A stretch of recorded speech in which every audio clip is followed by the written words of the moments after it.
సౌభాగ్యాన్ని నిలిపి భక్త ఆయుష్ని జాగ్రత్తగా కాపాడే పూజే ఈ క్షీరాబ్ది ద్వాదశి రోజు చేయాల్సిన తులసి పూజ. ఏమిటండి అసలు క్షీరాబ్ది ద్వాదశి అంటే? మనం చాతుర్మాస్యం అంటాం తెలుసు కదా. అంటే ఆషాఢ శుద్ధ ఏకాదశి రోజు శ్రీ మహావిష్ణువు యోగ నిద్రలోకి వెళ్తారు. మళ్ళీ కార్తీక శుద్ధ ఏకాదశి రోజు ఆయన యోగ నిద్రలోంచి మేల్కొంటారు. ఇది అందరికీ తెలుసు కదా చాతుర్మాస్యం అని.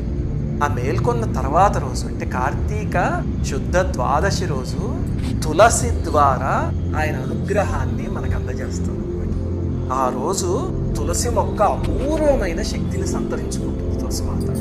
ఆ రోజు కానీ ఆ తల్లిని నారాయణ సమేతంగా పూజించగలిగితే కనుక స్త్రీలకి సౌభాగ్యం అద్భుతంగా సిద్ధిస్తుంది. పురాణాల్లో చెప్పారు. అది నండు శ్రీవాణి పూజా వీడియోస్ అనే ఛానల్ ఉంది కదా, అక్కడ దాని డెమో వీడియో PDF అన్ని పెడతాం, మీరు చూసుకోవచ్చు.